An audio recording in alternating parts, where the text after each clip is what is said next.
Hello my dear students, कैसे हैं आप सभी। आई होप आप सभी बहुत अच्छे होंगे। तो चलिए आप लोगों के बीच मैथ्स का एक शानदार सवाल जो मैंने इंटीग्रेशन से लिया है, और ये सवाल बोर्ड 2021 में लॉन्ग आंसर टाइप में पूछा गया सवाल है। तो चलिए इस सवाल को करने का एक मैं बेहतरीन तरीका बताने जा रहा हूँ। सबसे पहले ये इंटीग्रल दिया गया है, तो हम लोग मान लेंगे कि let I is equal to integration 10⁴x dx, और ये खास इंटीग्रेशन है। इस फंक्शन को इंटीग्रेट करने के लिए हम लोग करेंगे क्या, 10⁴x है ना, 10⁴x को हम लोग लिख सकते हैं 10² इंटू 10² dx। और फिर इस 10² को हम लोग लिख सकते हैं sec² -1 इंटू 10² dx।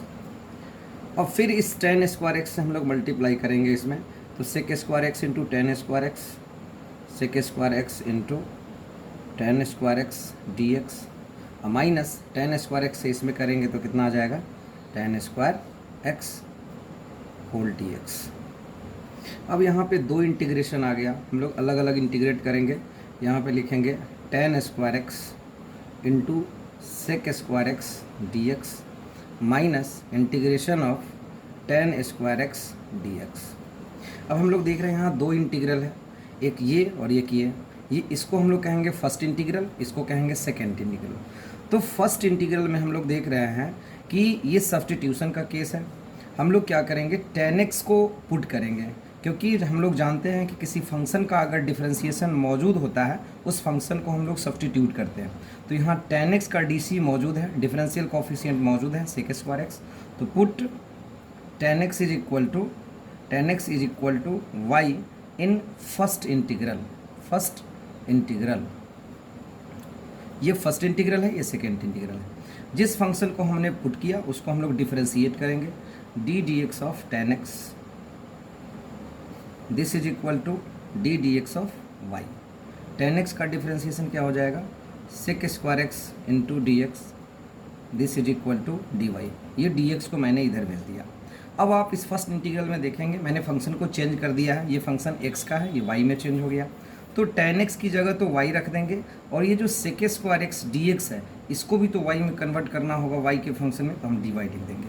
तो ये जो देख रहे हैं ये इंटीग्रल क्या हो जाएगा i is equal to 10x को तो मैंने y मान लिया, y² sec² dx की जगह dy माइनस ये जो सेकेंड इंटीग्रल है 10² तो 10² को इंटीग्रेट करने के लिए हम लोग 10² को चेंज कर देंगे sec² -1 होल dx। y² का इंटीग्रेशन क्या हो जाएगा y³ 3, क्योंकि y⁴n का इंटीग्रेशन हम जानते हैं y का पावर n+1/n+1, 2+1 नीचे 2+1 हो गया, माइनस sec² अलग अलग इसको हम लोग इंटीग्रेट कर लेंगे। sec² का इंटीग्रेशन क्या हो जाएगा 10x माइनस 1 का इंटीग्रेशन हो जाएगा x, और लास्ट में c हम लोग कांस्टेंट ऐड करेंगे। अब y जो है, चूँकि हमारा क्वेश्चन तो x में था तो रिजल्ट भी आंसर भी x में आना चाहिए, तो y को हम लोग रिप्लेस कर देंगे, y is equal to 10x। ये क्या हो जाएगा 10³ x/3 माइनस से मल्टीप्लाई करेंगे 10x अब प्लस x प्लस c। तो ये रहा शानदार कंसेप्ट के साथ इस क्वेश्चन का आंसर।